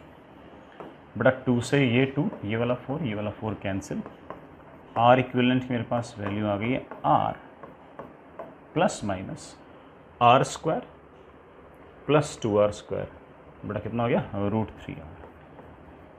Negative में बड़ा मेरे पास answer आ नहीं सकता, और आर इक्विवेलेंट की मेरे पास वैल्यू आ गई है दैट इज √3 प्लस 1 इंटू। ये बड़ा हमारा आंसर आ गया। नेगेटिव वाला बड़ा क्यों नहीं लिया, बेटा नेगेटिव वाला अगर लेता तो हमारा इक्विवेलेंट रेजिस्टेंस नेगेटिव आया था। हम जानते हैं कि इक्विवेलेंट रेजिस्टेंस नेगेटिव तो हो ही नहीं सकता। हमारा बड़ा बढ़िया से आंसर आ गया, और हमने इसमें काफ़ी अच्छा खासा एक सिमेट्री का यूज़ तो किया ही। चलिए बच्चों आगे चलते हैं। आई होप ज़्यादा तो नहीं हो गया, ठीक है। चलिए ऐसा ही एक सवाल और कराता हूँ, इससे भी टफ कराता हूँ। मैं पहले ही बोल दूँ, अगला वाला सवाल वही बच्चे करें जिनको ये वाला सवाल समझ में आ गया, ठीक है। अदरवाइज छोड़ सकते हैं, ऐसा कोई इशू नहीं है, ठीक है। तो अगला वाला सवाल बेटा वही बच्चे करें जिनसे ये वाला सवाल बन गया हो, जिनको समझ में आ गया हो कि हाँ यार कैसे सर ने सिमेट्री वगैरह यूज़ की, सर ने कैसे कहा कि भाई जैसा ए बी के अक्रॉस है वैसा ही सी डी के अक्रॉस है। अगर आपको वाली बात पल्ले पड़ गई है तभी अगला वाला सवाल करें, अदरवाइज बेटा आप अगला वाला सवाल ना करें, इसी पर टाइम बिताएं। चलो मैं एक छोटी सी बात और बताता हूँ, मैथमेटिकल बात है। अभी मैं जैसे मैंने देखो इस वाले सवाल को और इस वाले सवाल को कैसे रिलेट किया कि देखो बेटा एक ई को छुपा लूँगा तब भी बिल्कुल एक्सप्रेशन वैसा का वैसा ही है, एग्जैक्टली इसी तरह से एक लेटर को छुपा लूँगा तब भी बिल्कुल डायग्राम वैसा का वैसा ही है। तो मैंने थोड़ा सा मैथमेटिक्स को और ऐसे फिजिकल चीज़ों को रिलेट करने की कोशिश की, वैसे एक छोटा सा रिलेशन और बताता हूँ। आपने ना हल्की फुल्की AP GP तो पढ़ी रखी होगी। लेट्स से मैं एक छोटी सी GP लेता हूँ, 4 2 1 हाफ 1/4 1/8 1/16 1/32 1/64 1/30 सॉरी बेटा 1/128 and so on, infinite terms, ये इनफाइनाइट जीपी बेटा मेरे ख्याल से इसका समेशन आप लोगों को आता होगा, है ना। समेशन बेटा मेरे ख्याल से फॉर्मूला होता है a/1 - r। a मतलब पहली टर्म, बेटा पहली टर्म तो है 4 + 1 - r। r मतलब बेटा ये ratio, next term divide by previous term. 2/4 कर दो, ये बेटा 1/2 कर दो, या हाफ डिवाइड बाय 1 कर दो, तो बेटा ये रेशो कितना आएगा आपके पास, हाफ आएगा। तो this comes out to be 8। तो ये जो समेशन है आपके पास ये 8 आएगा, ये समेशन आपके पास 8 आएगा। इस समेशन को करने का एक तरीका और है, आपने मैथ्स में पढ़ा भी होगा, ऐसा नहीं कि मैं ही बता रहा हूँ इस बात, और वो ये है कि देखो भाई ये इनफाइनाइट नंबर ऑफ टर्म्स है, ये एस है। अब जरा जो ब्रैकेट में लिखा हुआ है ना उसको देखो, उसको देखो, ये पूरी टर्म तो एस है, जो अंदर वाली टर्म है ना उसको देखो। मैं अंदर वाली टर्म को गौर करना बेटा, गौर करना, मेरे ख्याल से मेरे बच्चे मेरे से एग्री कर जाएंगे। अंदर वाली टर्म को मैं s/2 लिख सकता हूं। सोचो कैसे, जो s वाली टर्म है उसमें भी इनफाइनाइट नंबर ऑफ टर्म्स है, जो ब्रैकेट के अंदर है उसमें भी इनफाइनाइट नंबर ऑफ टर्म्स है, ठीक है, इट मेक सेंस। जो पूरी टर्म है उसके जो पूरा एक्सप्रेशन है उसकी जो पहली टर्म है वो 4 है, जो ब्रैकेट में है उसकी पहली टर्म 2 है, मतलब आधी है। जो पूरा वाला एक्सप्रेशन है उसके अंदर सेकंड टर्म 2 है, लेकिन जो ब्रैकेट के अंदर जो चीज लिखी हुई है उसमें सेकंड टर्म हाफ है। जो पूरा एक्सप्रेशन लिखा हुआ है उसके अंदर थर्ड टर्म 1 है, लेकिन जो ब्रैकेट के अंदर लिखा हुआ है उसके अंदर थर्ड एक्सप्रेशन 1/2 है। तो मुझे ऐसा लग रहा है कि जो बाहर लिखा हुआ है वो और जो ब्रैकेट के अंदर लिखा हुआ है वो मोर और लेस सेम ही है, मोर और लेस सेम ही है। बस इतना फर्क है भाई, नंबर ऑफ टर्म्स तो सेम है, बस इतना सा फर्क है कि अगर मैं पूरे एक्सप्रेशन को अगर देखूं तो पहला, दूसरा, तीसरा, चौथा, पांचवा टर्म 1/4 है। तो ब्रैकेट के अंदर अगर देखूं तो पहला, दूसरा, तीसरा, चौथा, पांचवा में 1/8 है। पूरे एक्सप्रेशन में तो पांचवा टर्म 1/4 है और ब्रैकेट के अंदर वाले में पांचवा टर्म 1/8 है, सिर्फ आधा है, हर टर्म आधी होगी। जैसे पूरे एक्सप्रेशन में अगर मैं देखूं तो पहला, दूसरा, तीसरा, चौथा, पांचवा, छठा, सातवां, आठवां, नौवां जो टर्म है वो 1/64 है। लेकिन जो ब्रैकेट के अंदर जो एक्सप्रेशन लिखा हुआ है उसके अंदर जो 9th टर्म है वो देखना, पहला, दूसरा, तीसरा, चौथा, पांचवा, छठा, सातवां, आठवां, नौवां, वो 1/128 है, हाफ का फैक्टर का अंतर है। तो मैं कह सकता हूं कि ये जो एक्सप्रेशन है वो और जो ब्रैकेट के अंदर एक्सप्रेशन है वो दोनों में संख्याएं तो बराबर है, इनफाइनाइट। बस इतना सा फर्क है कि इस एक्सप्रेशन के अंदर और जो ब्रैकेट के अंदर एक्सप्रेशन है उसमें हाफ के फैक्टर का अंतर है। इसकी nth टर्म अगर x होगी तो ब्रैकेट वाली जो टर्म है उसमें nth टर्म x/2 होगी। तो ऑब्वियस बात है इस पूरे का समेशन अगर s है तो इस अंदर ब्रैकेट वाले का समेशन s/2 है, s/2। समझ गया भैया? इस s/2 को इधर ले आओ बेटा, मैं लिख सकता हूं s - s/2, that is of course s/2 should be equal to 4। बेटा पूरा का पूरा समेशन मेरे पास आ गया है 8। आई एम रियली होपिंग कि तुम्हें सारी बात समझ में आ गई, ठीक। हालांकि बेटा ठीक है, फॉर्मूले से भी होता ही है, लेकिन हम ऐसे भी कर सकते हैं सिमेट्री वगैरह का यूज़ करके। अब इसको हम सवाल में कैसे यूज़ करें देखना बेटा, मज़ा आएगा। लेकिन बेटा मज़ा तभी आएगा जब थोड़ा IQ बेटा तुम ठीक है ढंग से लगाओ, एप्टीट्यूड ढंग से लगाओ, है ना। अगर आप ऐसे सीधा चाहते हो कि मैं कुछ ना कुछ याद करा दूँ तुम लोग, बेटा मेरे पास याद करने के लिए कुछ नहीं है। अगेन आपके पास इनफाइनाइट लेडर्स हैं। इस बार सारे के सारी जो लेडर्स हैं वो आइडेंटिकल नहीं है।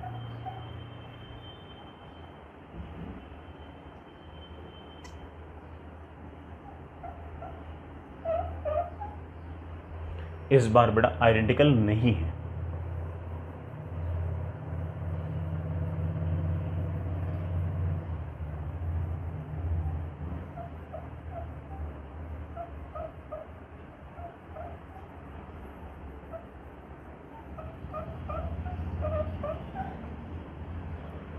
सुनना बेटा, आराम से, इत्मीनान से पहले सवाल समझना,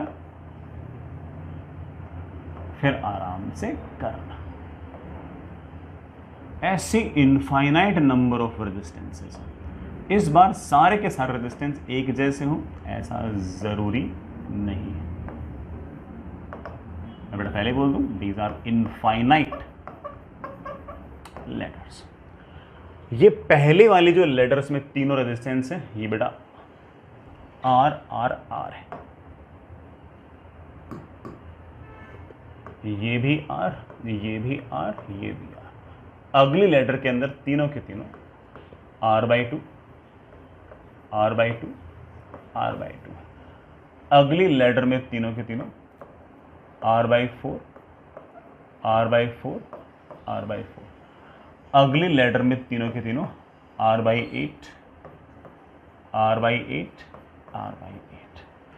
अगली लेटर में तीनों के तीनों, बेटा ट्रेंड मेरे ख्याल से आप लोगों को दिख गया होगा, बेटा by2 हो रहा है। अगले में तीनों r/32,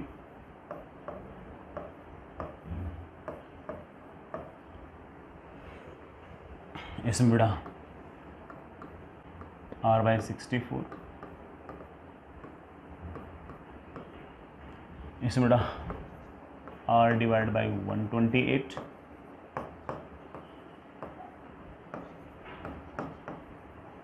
बेटा ये r/256, बेटा ये r/512 एंड सो ऑन।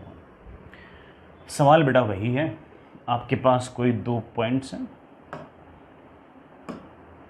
ये this is point A and this is point B. Find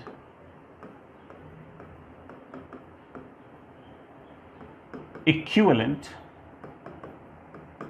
resistance between A and B. A और B के बीच में इक्विवेलेंट रेजिस्टेंस बताओ यार।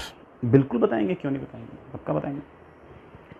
चलो, ए और बी के बीच में हम लोग एक बार के लिए रेजिस्टेंस मान लेते हैं, इक्विवेलेंट रेजिस्टेंस मान लेते हैं आर इक्विवेलेंट, और मुझे ना ये आर इक्विवेलेंट निकालना है। चलो अच्छी बात। कितने लेटर्स हैं इसके सामने? इनफाइनाइट नंबर ऑफ लेटर्स हैं। अब मैंने कहा कि बेटा ऐसे ही है ना, 2 पॉइंट और ढूंढ।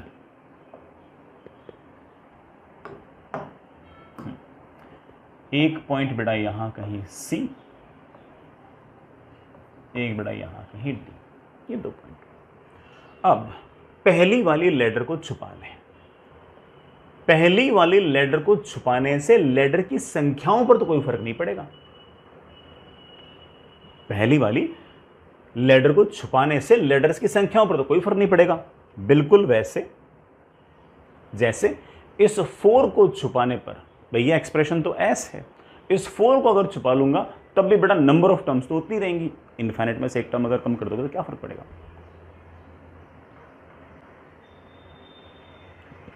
इनफाइनाइट लेटर्स में से मैंने एक लेटर को छुपा लिया, कितनी लेटर्स बची? इनफाइनाइट। लेकिन एक फर्क है बेटा। क्या फर्क है? कि ए बी के अक्रॉस जितनी इनफाइनाइट लेटर्स थी उसमें सबसे पहली लेटर में जो रेजिस्टेंस है वो आर है, लेकिन सी डी से जब मैं सर्किट देखता हूं तो पहली ही वाली जो लेटर है उसमें रेजिस्टेंस आर नहीं है, r/2 है।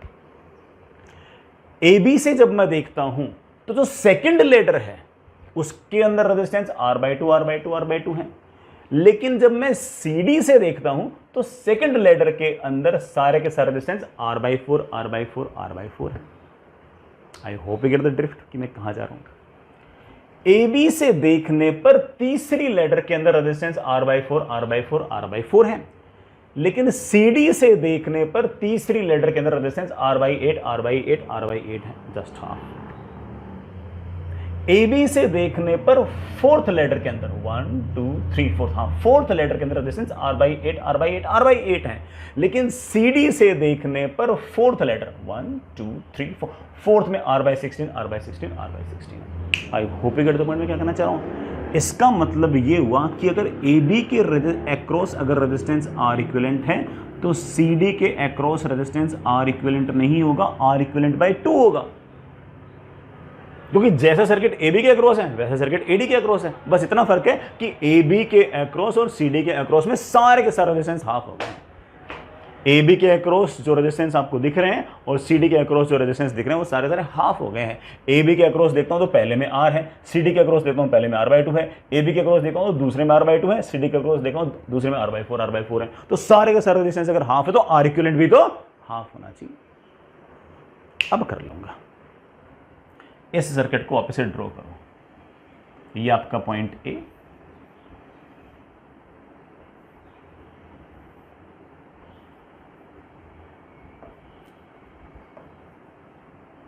ये आर, ये बी, और जो आपका सी पॉइंट और डी पॉइंट के आगे जो इनफाइनाइट नंबर ऑफ लेडर्स लगी हुई थी, उन सब लेडर्स को आप एक इकलौती, जो इनफाइनाइट नंबर ऑफ रेजिस्टेंस लगे हुए थे, उन इनफाइनाइट नंबर ऑफ रेजिस्टेंसेस को आप एक इकलौते रेजिस्टेंस से रिप्लेस कर सकते हो, और जिस इकलौते रेजिस्टेंस से आप रिप्लेस कर सकते हो that resistance is of course R equivalent by 2।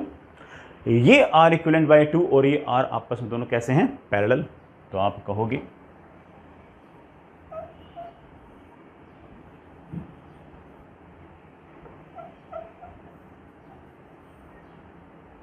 ये आर, ये आर, ये दोनों पैरेलल में बेटा R into R equivalent by 2 multiplied by R plus R equivalent by 2। कितना हो गया?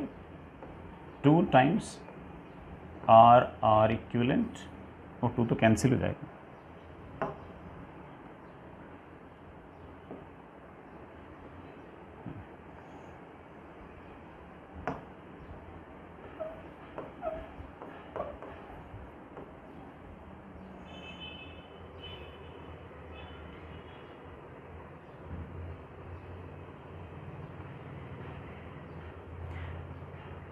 चलिए बेटा, ये और ये तीनों आपस में कैसे हैं? सीरीज में।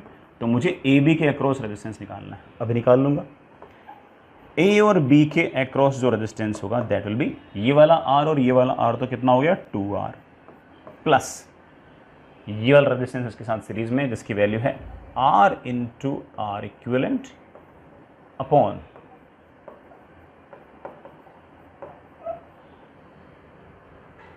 ये ए बी के अक्रॉस रेजिस्टेंस। और हम जानते हैं कि ए बी के अक्रॉस रेजिस्टेंस तो हम शुरुआत से मान के चल रहे हैं कि वो तो आर इक्विवेलेंट है, और यही आर इक्विवेलेंट तो हम लोगों को निकालना है बेटा, यही आर इक्विवेलेंट तो हम लोगों को निकालना है। अभी निकाल लेंगे, कर लो बेटा, मेरे ख्याल से तो क्वाड्रेटिक है, सोल्व हो जाएगी। मेरे पास हो गया है 4 टाइम्स आर स्क्वायर प्लस 2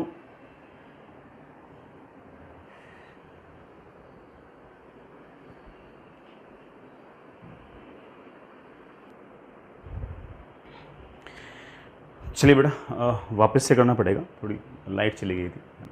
तो चलिए बेटा देखते हैं, सी और डी के अक्रॉस बेटा हम आर इक्विवेलेंट बाई 2 मान चुके थे, ये दोनों आपस में पैरेलल हैं, तो वो आ जाएगा R equivalent by 2 into R divided by R equivalent by 2 plus R. तो that will be R equivalent into R divided by R equivalent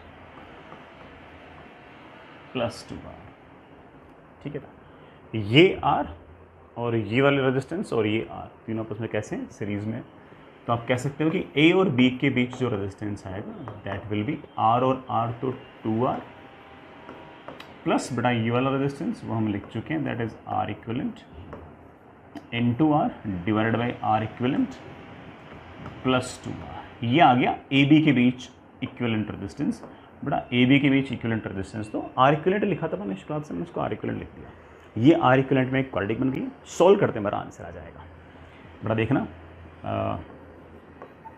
2 times R into R equivalent plus 4 times R square plus R equivalent into R should be equal to R equivalent का square plus 2 times R into R equivalent. बेटा 2 times R into R equivalent तो मेरे ख्याल से निपट ही गया, और मेरे पास क्वाड्रेटिक बन गई है आर इक्विवेलेंट का square minus R equivalent into R minus 4R square and that is equal to 0। बेटा सॉल्व कर लो इसको। आर इक्विवेलेंट की वैल्यू आ गई है -b plus minus under root of b square -4 into a into C बेटा 4r स्क्वायर अपॉन 2।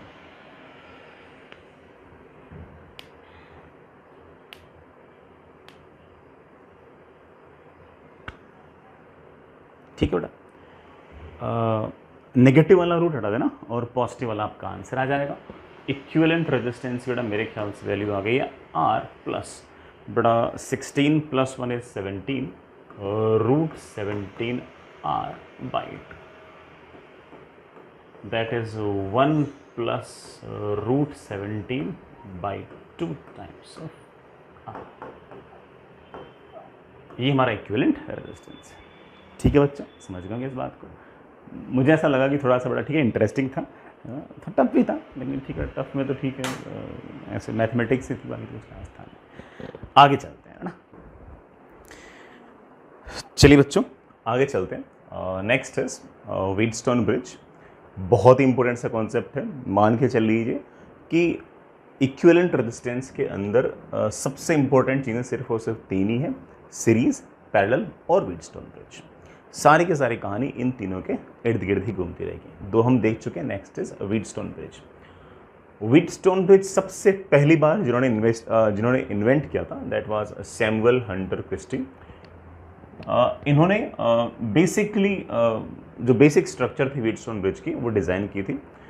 इस डिज़ाइन को बेटर करने में जिनका हाथ था that was sir Charles Wheatstone, और इन्होंने इस व्हीटस्टोन ब्रिज को ज़्यादा पॉपुलराइज भी किया था। तो ज़्यादातर काम जो था वो सर चार्ल्स व्हीटस्टोन ने ज़्यादा काम किया था और इनके नाम पर ही इस व्हीटस्टोन ब्रिज का नाम भी है। मैंने जानबूझ के लिए बताया कि ना आपको पता लग जाए कि जो व्हीटस्टोन ब्रिज है इसका नाम जो है वो एक्चुअली एक इन्वेंटर के नाम पे है। वरना ना बच्चा क्या होता है कि पूरे टाइम बढ़िया तरीके से पढ़ता रहता है, व्हीटस्टोन ब्रिज समझ जाता है, सवाल कर लेता है, लेकिन वो आखिर तक ये सोचता रहता है कि यार इसका कोई गेहूँ पत्थर पुल से कोई रिलेशन तो है ही नहीं, गेहूँ पत्थर पुल से कोई रिलेशन तो है नहीं। ये ऐसा मेरे साथ भी हुआ था कि मैं पूरा व्हीटस्टोन ब्रिज बड़े तरह समझ गया, सारी बातें समझ गया, सवाल भी कर लिए, लेकिन मुझे लगा कि शायद कोई ना कोई ज़रूर रिलेशन, कोई गेहूँ से पत्थर से कोई ना कोई रिलेशन होना चाहिए। लेकिन ये बेटा ये व्हीटस्टोन वो वाला नहीं, ये व्हीटस्टोन सर चार्ल्स का एक तरीके से सरनेम था, तो उनके नाम से ये लिया गया था। ठीक है, सुनिए बेटा, इस व्हीटस्टोन ब्रिज के अंदर इन जनरल 4 टर्मिनल होंगे। उन 4 टर्मिनल्स के बीच में बेटा 4 टर्मिनल, 4 नोड्स, 4 पॉइंट होंगे। ठीक है, उन 4 टर्मिनल्स के बीच में इन जनरल 5 रेजिस्टेंस हम लोगों ने लगा रखे होंगे। 5 रेजिस्टेंस लगा रखे होंगे। इनमें से जो 4 टर्मिनल हैं, इनमें से 2 टर्मिनल जो होंगे वो 2 टर्मिनल से जुड़े होंगे, और जो बाकी 2 टर्मिनल होंगे वो 3 टर्मिनल्स से जुड़े होंगे। ये बात मैं समझाऊंगा डायग्राम बना के, बट एक बार आप याद कर सकते हो कि 2 पॉइंट जो हैं वो 2 पॉइंट से जुड़े होंगे, और 2 पॉइंट जो होंगे वो 3 पॉइंट से जुड़े होंगे व्हीटस्टोन ब्रिज के अंदर। कैसे, वो बेटा चलते हुए एक डायग्राम के थ्रू आपको समझाता हूं। जैसे ये एक टर्मिनल, ये दूसरा टर्मिनल, इसका नाम निकाल दिया मैंने ए, इसका नाम निकाल दिया मैंने बी, ये तीसरा टर्मिनल सी, और ये चौथा टर्मिनल डी। हो गए 4 टर्मिनल। ठीक है, इसमें से 2 टर्मिनल जो है वो सिर्फ और सिर्फ 2 ही लोगों से जुड़े होंगे। जैसे ए जो है वो सिर्फ और सिर्फ सी से जुड़ा होगा और डी से जुड़ा होगा, बस। बी भी सिर्फ और सिर्फ 2 ही लोगों से जुड़ा होगा, सी से और डी से। सो बेटा सी से और डी से। लेकिन सी और डी जो है ये 2 टर्मिनल ऐसे हैं जो 2 से नहीं जुड़े, 3 से जुड़े हैं। जैसे सी जो है वो ए से जुड़ा है, बी से जुड़ा है, साथ ही साथ वो डी से भी जुड़ा है। यही कहानी बेटा आपकी डी की है। डी जो है वो ए से भी जुड़ा है, बी से भी जुड़ा है और सी से भी जुड़ा है। तो आपने बेटा पॉइंट मेरे ख्याल से देख लिए होंगे। कोई मतलब 4 टर्मिनल होंगे, 1 2 3 4, कुल मिलाकर 5 रेजिस्टेंस होंगे, 1 2 3 4 5। इसमें से 2 टर्मिनल जो होंगे वो सिर्फ और सिर्फ 2 जनों से जुड़े होंगे और बाकी जो 2 टर्मिनल होंगे वो तो तीनों से ही जुड़े होंगे। इस तरह के अरेंजमेंट को बेटा क्या बोल सकते हो कि this arrangement is known as Wheatstone bridge. ये जो ब्रिज है ना, ये बेटा जरूर इस रेजिस्टेंस के कारण नाम आया है कि इसके और इसके बीच में एक तरह से ये ब्रिज की तरह काम कर रहा है। व्हीटस्टोन तो मैंने जैसा बता दिया कि सर चार्ल्स का सरनेम था, वहां से लिया गया। ब्रिज शब्द जो है वो यहाँ से लिया गया कि सी और डी के बीच में हमने एक रेजिस्टेंस के थ्रू एक ब्रिज टाइप बना रखा है। आई रियली होप बट आपको समझ में आ गया होगा कि इस तरह का सर्किट आपका व्हीटस्टोन ब्रिज है। इसमें कोई सीरीज पैरेलल आपको अभी फिलहाल नजर नहीं आ रहा होगा। ठीक, चलिए बच्चों, मेरे ख्याल से आप लोग सर्किट तो समझ गए होंगे। अब मैं एक छोटा सा सवाल पूछता हूँ बेटा। सीधे ही मैं सवाल पे इसलिए आ रहा हूँ क्योंकि है ना, सवाल के थ्रू मुझे कोई ना कोई बात आपको बतानी है। आराम से इत्मीनान से सुनिएगा, समझिएगा बेटा। फिर से मैं व्हीटस्टोन ब्रिज बना रहा हूँ। फिर से मैं एक छोटा सा व्हीटस्टोन ब्रिज बना रहा हूं।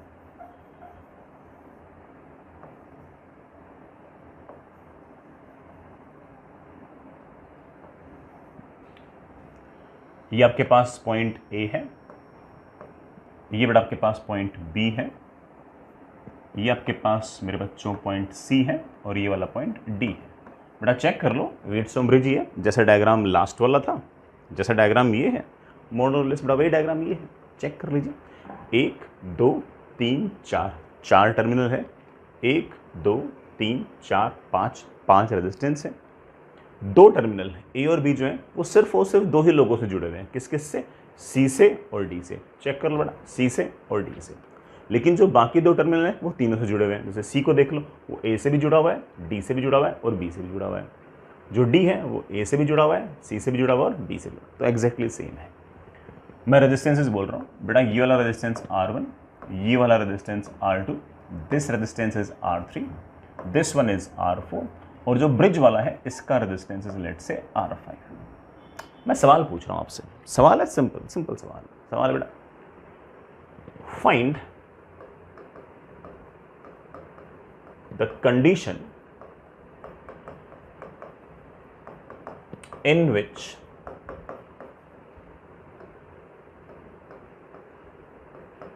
current through R5 is 0। R5 में से गुजरने वाला करंट 0 हो, इसके लिए क्या कंडीशन होगी आपको ये बताना है। आपने बेटा इस सारे के सारे अरेंजमेंट को किसी बैटरी से इस तरह से कनेक्ट कर रखा है और इस तरह से आपने कनेक्ट कर रखा है और R5 में से कोई करंट गुजरना नहीं चाहिए, ऐसा सवाल के अंदर दे रखा है कि R5 में से करंट गुजरना नहीं चाहिए।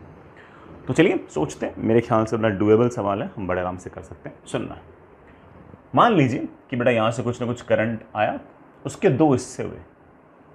ऊपर से जो करंट गया, let's that is small I.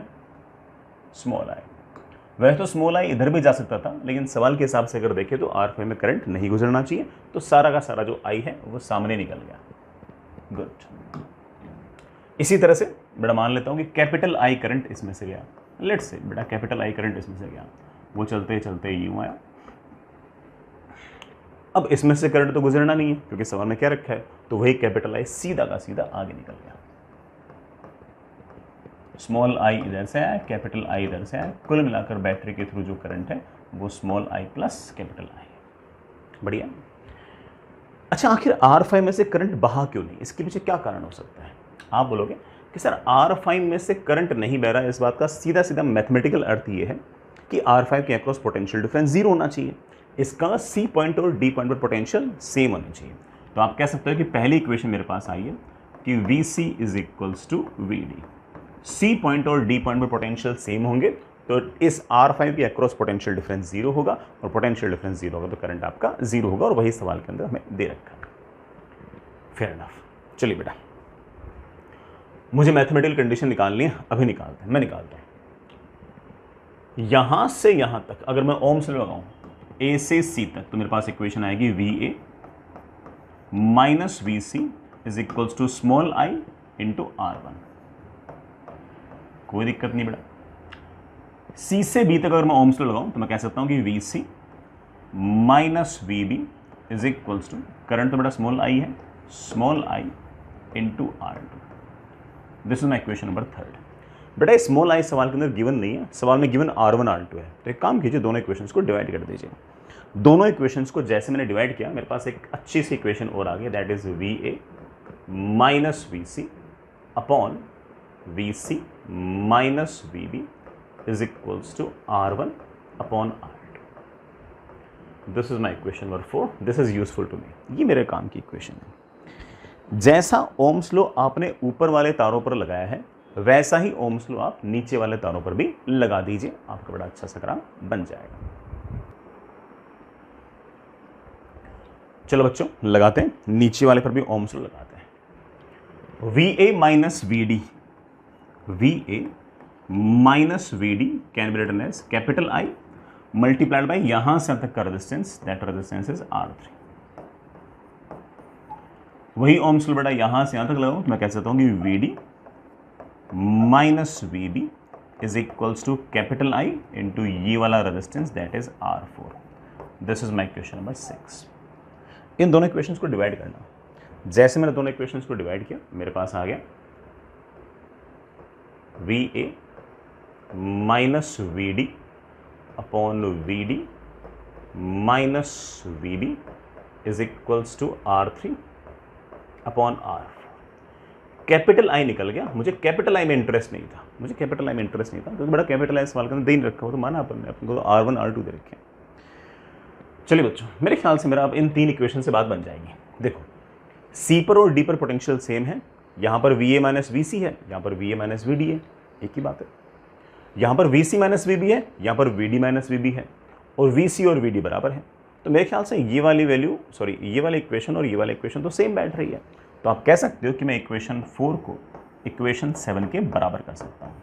और जैसे मैंने इक्वेशन 7 को इक्वेशन 4 के बराबर किया, मेरे पास रिजल्ट आ गया कि R1 upon R2 is equals to R3 upon R4।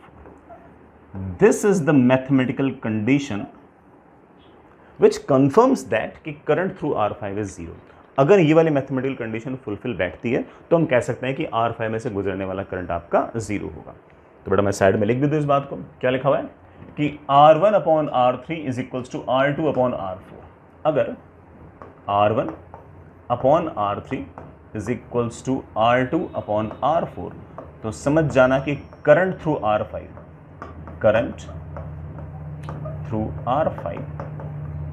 Is 0।